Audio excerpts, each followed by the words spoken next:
What's up, YouTube? We got another Gen 6 G17 video for you. For those who haven't seen it yet, this is my new G17. It's got a SRO, it's 2.5 MOA, Johnny Glock's Vex 6 trigger. It's the full kit, comes with a striker spring, trigger connector bar that's polished, trigger return spring, polished extractor plunger. I have the OEM extended slide release on here. Let's see, I have handle it grip tape, and I just picked up the heavy brass plug from Glock store. So that's pretty much it for the modifications. I have some nice magazines that I put together for it as well. But I wanted to talk about some of the advantages that this pistol has over some of the Gen 5 stuff. So first of all, the serrations are definitely deeper, which is nice, especially for you guys who are going from Gen 3s and Gen 4s who don't have any. These are the best ones so far, for sure, in terms of a factory pistol. So second, I wanted to talk about is the palm swell. The palm swell, if you're going to be running a Glock, this palm swell without any tape or anything is definitely the most ergonomic. Liking that so far. Magwell. So I have a G19X here that I've modified, and it has a TTI carry magwell, and I already measured these, and you'll think that, you know, the magwell looks a lot bigger. Well, it's slightly larger. Inside dimensions, it's maybe a 0.5 millimeter wider, and the width here, where the funnel starts to where the funnel starts in the front, it's about 2 inches, just about 2 inches. This one, just about 2 inches from here to the front to the back here, where the back strap is 2 inches wide. So,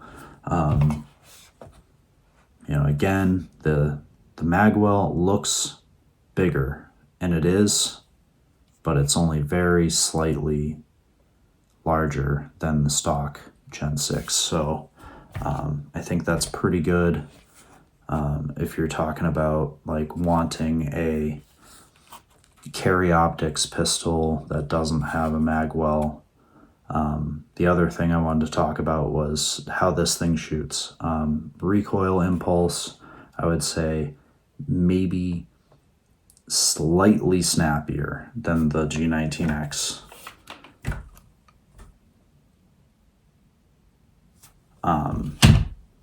But that has a ramjet on it, and to be honest, I think that they're about the same. So the fact that this is a carry optics pistol and this is an open pistol, I think that you have a big advantage. You're talking about going into carry optics with this compared to a G47 or an older version of the G17 or a G19 or a G45. I think that for competition use or just flat range use, I think you're going to get a little bit more out of this gun. So that's what I wanted to talk about for this pistol, kind of versus my old competition pistol. And that's why I got it, because I was really wanting a carry optics gun, and I didn't already have a G47, and I really was holding off getting a G47. This has a Battleworks slide cut, and I did not like the MOS system. Really liking this system. These are SRO screws. They're pre-Loctited. I put them in there, tighten them up without a torque wrench, and I was like, oh, I'll give them a little bit more. Put them in there tight, gave them a little bit more, the screws just stopped. So I've heard some rumors on the internet that the screws are too loose. In my opinion, I think that they're exactly the right length that you need. So You can just put those in there, tighten them all the way up, you're good to go. And this has 1,650 rounds through it. I zeroed it, and it's been dead on ever since I zeroed it. You'll see that there is a little bit of holster wear. It's kind of hard to see on camera.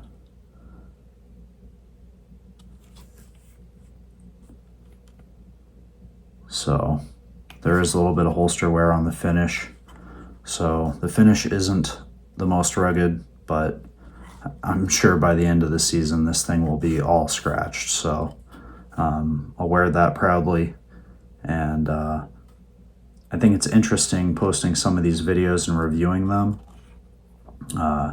Definitely have some of my own criticism for my shooting. This will be my second year in competition. Been shooting since I was like 9 years old, but pistols, it's taken a lot of work. So appreciate you guys going on this journey with me. And we're always looking at improving. And the last improvement that I wanted to talk about on the Gen 6 is this finger ledge. I wouldn't necessarily call it a gas pedal. I think that the old Gen 5 might have been a little better for that because it sat higher. But I think that this is good for resting your finger outside of the trigger guard. It's really nice and high, gives your finger a little place to index on there. So that's pretty nice. So we shot some drills last weekend, and I'm going to go ahead and play those now for you guys. I hope you enjoy.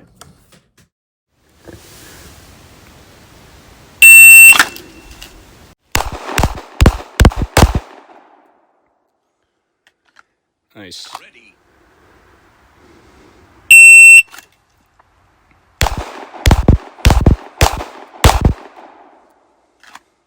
Ready. Nice.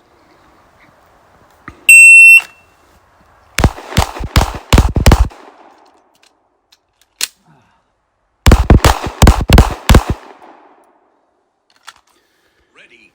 All right.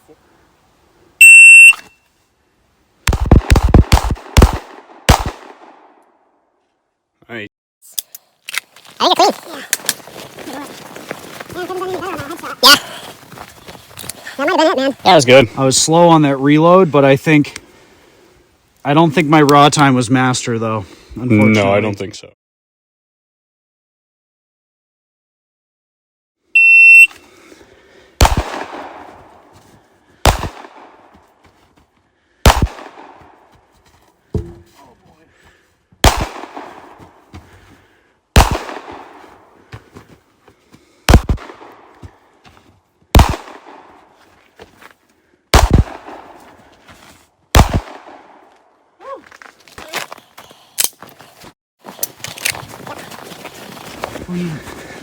Nice. Yeah, that one over there was like sketchy. What was?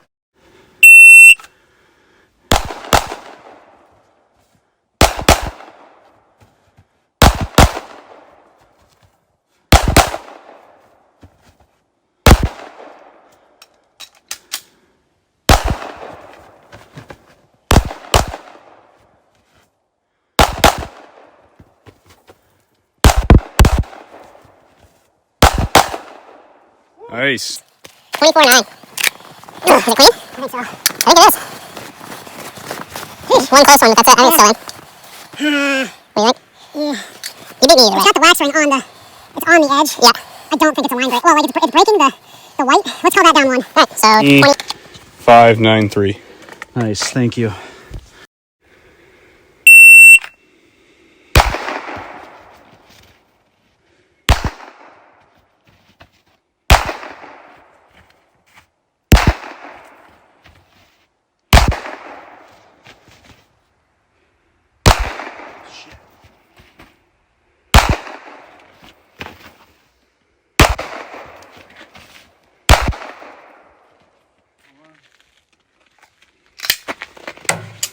All right. 2303. I think I was down one. On that left hand over there on the back barrel, I just yoinked the trigger and it went up. Yeah. But 1, 2, 3, 4, 5, 6, 7. Yeah, down one. Down one. So 2403.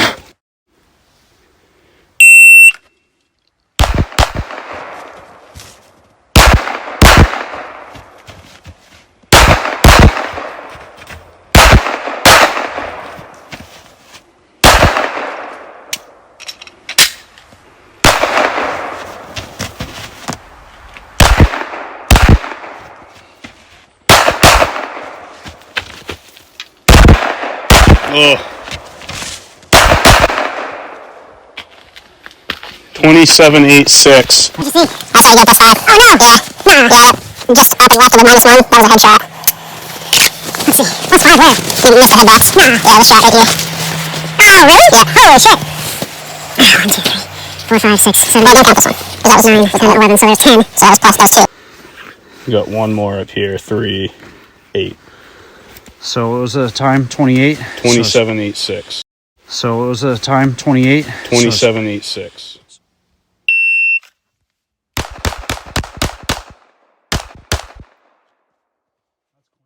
.404.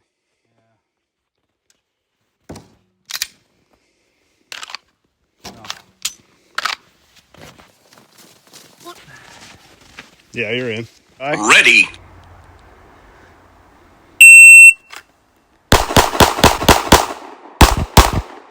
Clean. 377. That was faster. Yep, definitely faster. I think I still got you beat by a 1/10 of a second. Yep, because you did 367. Yeah. Nice. Yeah, no, I didn't. I just indexed it there. Yeah. I mean, I got on the Yeah. dot eventually. Your first shot was 152. Yep. Yeah, I think part of my problem is this holster. Yeah. I can't get my thumb in there. So I'm always grabbing like this. Ready. Yeah.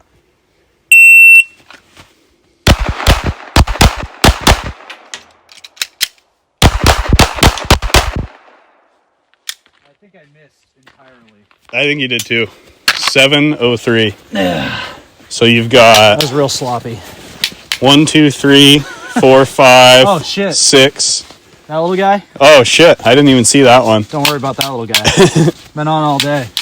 So you got +1 here, +2 here. All of Oh. them. No. 1, 2, 3, 4, 5. +4. Well, I wasn't completely clean on this one, was I? There was 1 on there. So there's Yeah. +4 here. Okay, yeah, And then there was 2 on here. 1, 2, 3, 4, 5, 6. yeah, So I had a miss. It's +4, +9 here. That was Yeah. really bad. yeah. Yeah. Let's try that again.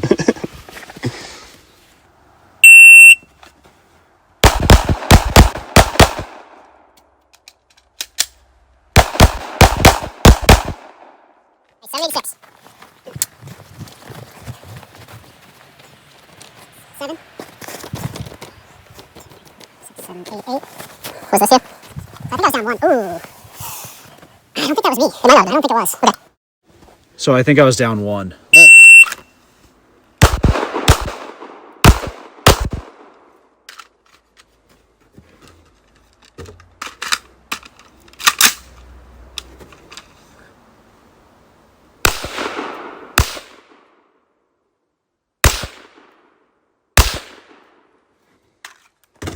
$18.44.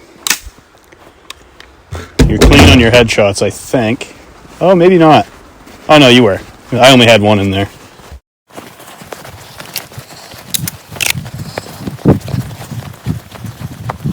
One? Yeah, +1. Yeah, There's little tiny holes. yeah. Cool.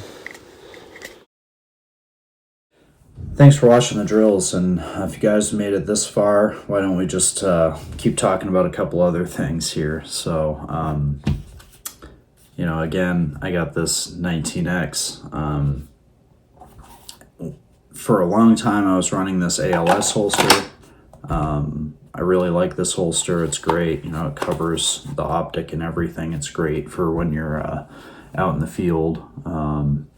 Or if you're open carrying outside of the gun club, it has a level of retention, so that's pretty nice. But once you start competing, this is going to slow you down a little bit. Not much, but a little bit, and it has retention. You have to click your thumb down here, and sometimes if you're really in a rush, you're going to yank up on that thing and it's not going to come out of the holster. So you got to hit that button.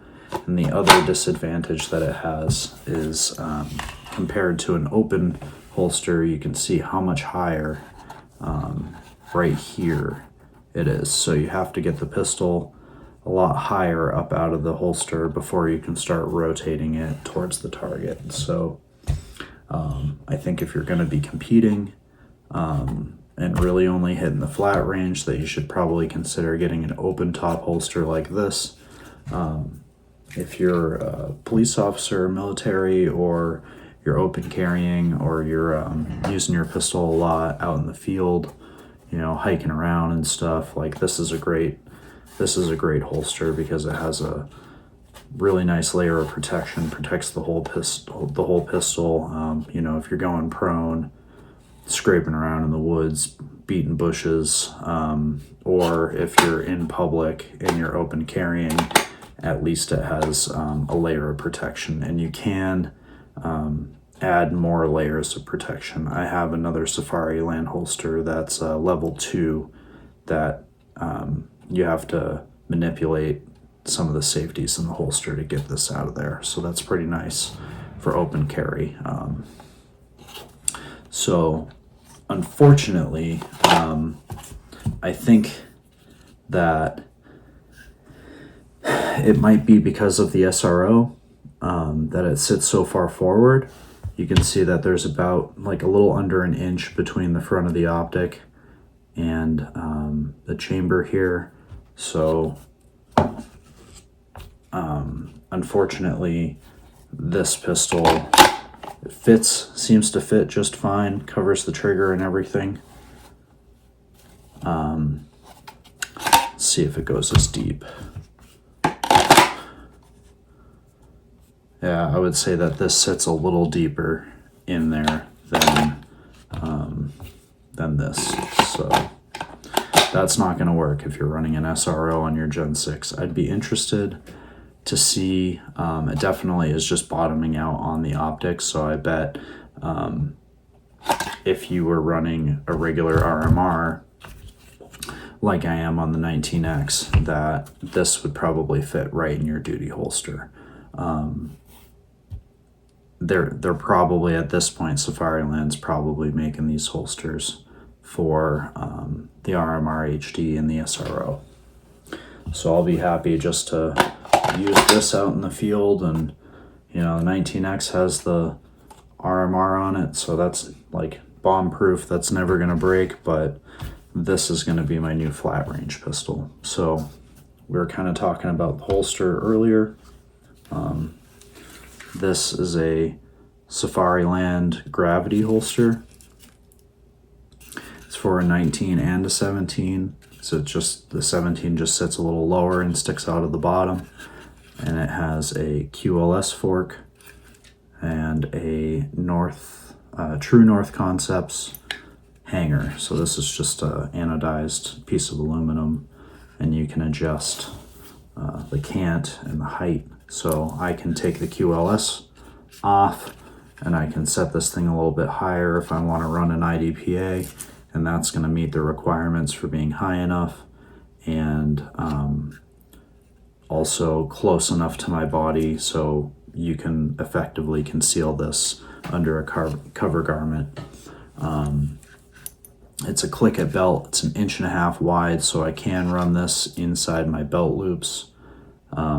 This configuration is going to be more geared towards USPSA, and I'll run that on an inner belt that has Velcro on the outside. So I'll just stick this to the outside of my inner belt. That's a little bit easier to get on and off, and you don't have to string that through your belt loops, and you can, you know, just keep your mag carriers on. So with IDPA, I can just take these mag carriers off, put the belt through my belt loops, and then put these back on. So I can just run basically the same setup, but I'll have to modify it again just to make it a little more narrow, a little higher for IDPA. But this is going to be pretty much the setup that I'm going to be running this year. I'll change it up a little bit depending on the event, like I said. So with the QLS fork, like I mentioned in the video briefly when we were shooting the drills, like before, I could only get my hand like this, and then when I came out of the holster, I'd have to get a good purchase with my thumb. Now that it has the QLS, I can actually get my thumb down in there. So this configuration is probably going to be a little bit faster, and I need every advantage I can get to beat Kyle, because he's faster on the draw than I am, which is totally unacceptable. It's good to have a good training partner who holds you accountable, who you know, can outshoot you a little bit. So he will beat me some days and I'll beat him some days, so that's good. We're both kind of at the same skill level, and it's good to have a training partner like that. So we've been having a lot of fun shooting the new Gen 6, and hope you guys liked the video and got to check out my gear a little bit. And if you like content like this, like, share, subscribe, and let us know what you think. Like, constructive criticism is definitely welcome. Like I said, it's pretty interesting watching these videos, and I have some of my own criticism. So thanks again, and enjoy.